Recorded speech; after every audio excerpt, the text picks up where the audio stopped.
In this section, we will discuss about the disorders of circulatory system. यहाँ हम heart या blood vessels से related different disease को study करेंगे which are most common in the world population और the Indian population.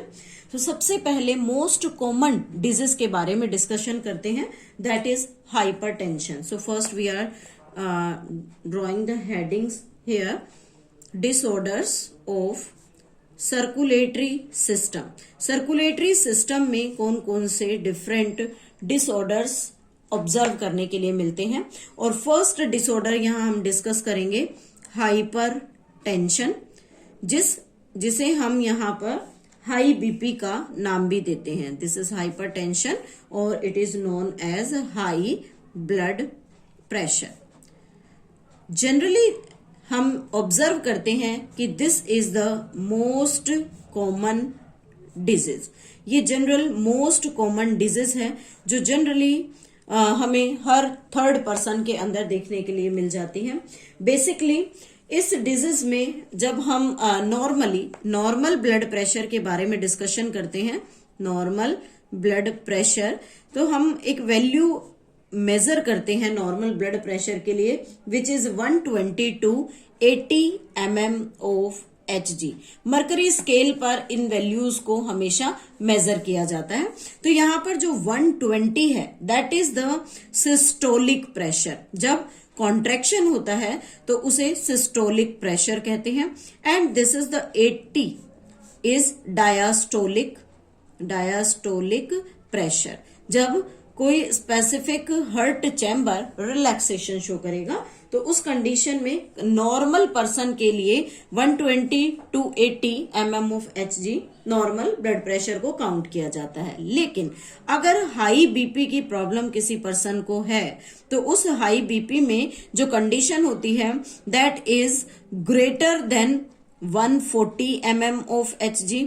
It means जो systolic pressure है उसकी वैल्यू 140 से ज्यादा हो जाएगी, या डायास्टोलिक की जो वैल्यू है वो 90 mm ऑफ Hg से इंक्रीज कर जाती है. और इन दोनों कंडीशंस में ही हम कहते हैं कि पर्सन को हाइपर टेंशन की प्रॉब्लम है. और उस हाइपर टेंशन की प्रॉब्लम से रिजल्ट क्या होगा? Basically it harm the kidney को नुकसान हो सकता है, इवन हार्ट को नुकसान हो सकता है, और ब्रेन को भी इफेक्ट नेगेटिव ही रहेगा. नाउ पॉजिटिव फैक्टर्स की अगर बात करें कि जो हाइपरटेंशन की प्रॉब्लम है उसके मेन पॉजिटिव एजेंट्स क्या होंगे. नाउ द पॉजिटिव फैक्टर्स में हम जनरली ऑब्जर्व करते हैं कि अगर कोई पर्सन स्पेसिफिकली ऑयली और ग्रीसी फूड को यूज करता है, देन उसकी बॉडी के अंदर कोलेस्ट्रॉल का लेवल इंक्रीज हो जाएगा. Cholesterol level will increase. और इस कोलेस्ट्रॉल लेवल के इंक्रीज होने से जो आर्टरीज हैं, आर्टरीज का जो ल्यूमन होता है वो थिक हो जाता है, उसमें थिकनिंग शो होगी और उस थिकनिंग की वजह से ब्लड प्रेशर राइज करना स्टार्ट कर देगा. और इसी प्रॉब्लम की वजह से जनरली हम ऑब्जर्व करते हैं कि पेशेंट को हाई बीपी की प्रॉब्लम रहती है. Second disorder is coronary artery disease. This is coronary artery disease. Coronary artery disease को शॉर्टली कैड के नाम से भी जानते हैं और इसी को दूसरा नाम देते हैं atherosclerosis. This is atherosclerosis. Atherosclerosis में बेसिकली क्या होता है? Deposition of fat substance. जो फैटी सब्सटेंस होते हैं उसका डिपोजिशन स्टार्ट हो जाता है. और फैटी सब्सटेंस में हम दो कंडीशन लेते हैं, due to the deposition of cholesterol and triglyceride. जो फैट सब्सटेंस होते हैं उनकी डिपोजिशन की वजह से जो एथीरोस्क्लेरोसिस है वो प्रॉब्लम क्रिएट होती है. Then where they get deposit. तो इन दोनों का deposition basically tunica interna layer के अंदर होता है। ट्यूनिका इंटरना हमने डिस्कस किया था लास्ट वीडियो में कि it is the inner most layer of the blood vessel. और जैसे ही ट्यूनिका इंटरना में डिपोजिशन स्टार्ट होगा, it deforms the artery wall को ये डिफॉर्म कर देगा, जिसकी वजह से रिजल्ट क्या होगा, lumen of artery will decrease, artery का ल्यूमन डिक्रीज हो जाएगा, and due to which the blood supply will decrease, blood supply वहां पर रिड्यूस हो जाती है। कई बार अगर एक्सेस में जो कोलेस्ट्रॉल है उसका डिपोजिशन हो जाए, if excess cholesterol get deposit, cholesterol deposit अगर हो जाता है तो उसका रिजल्ट क्या होगा कि ल्यूमन कंप्लीटली ब्लॉक हो जाएगा, और ऐसी कंडीशन अगर रहती है तो उस कंडीशन में हार्ट की से ब्लड की जो सप्लाई है वो परमानेंटली स्टॉप हो जाती है। और एक इम्पॉर्टेंट जो पॉइंट है वो हम डिस्कस करना चाहेंगे कोरोनरी आर्टरी के बारे में। सपोज दैट जो भी चेंजेस हमने अबाउ कंडीशंस में स्टडी किए हैं, अगर वो सभी चेंजेस यहाँ कोरोनरी आर्टरी में हो जाते हैं, तो कोरोनरी आर्टरी एक्चुअली क्या है, विच सप्लाई ब्लड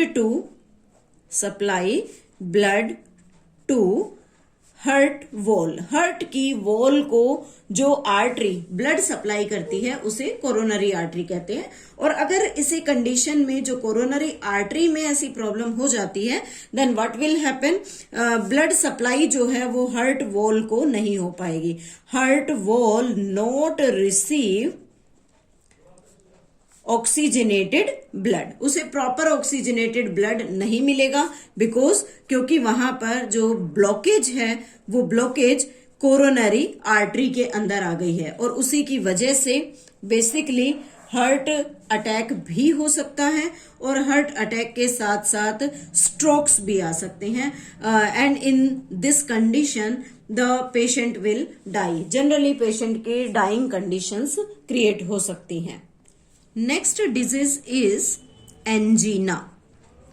एंजीना का कंप्लीट नेम अगर हम यूज करते हैं, that is it is named as angina pectoris, और इस वर्ड का meaning angina pectoris means there is the chest pain, chest pain को एंजीना पेक्टोरिस कहा जाता है। जब भी चेस्ट में पेन की कंडीशन क्रिएट होती है और अगर वो हार्ट से रिलेटेड है, तो हम ये कहेंगे कि वहां पर enough oxygen supply does not reaches the heart muscle, heart की मसल्स को प्रॉपर जो ऑक्सीजन की सप्लाई है वो नहीं मिल पाती है, उसकी वजह से पेशेंट हार्ट में पेन फील करता है, और वो generally in front of the chest होगा, in front of chest means chest के फ्रंट साइड पर अगले हिस्से के अंदर हार्ट में एक पेनफुल सेंसेशन नजर आती है। ये पेनफुल सेंसेशन किसी भी ह्यूमन में हो सकती है, मैन और वुमेन के अंदर हो सकती है, उसी के साथ ये एनी एज, कोई भी एज के ऊपर पर्सन के अंदर हो सकती है, और जनरली ये कॉमन होती है, it is in middle aged और elderly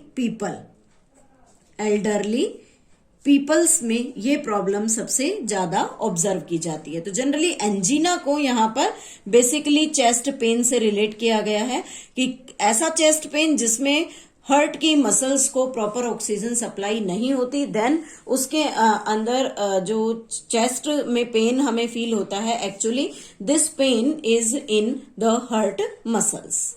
and the last disorder is heart failure. Heart failure means जब हार्ट की मसल्स ब्लड को पंप करना बंद कर दे। Heart failure means when it does not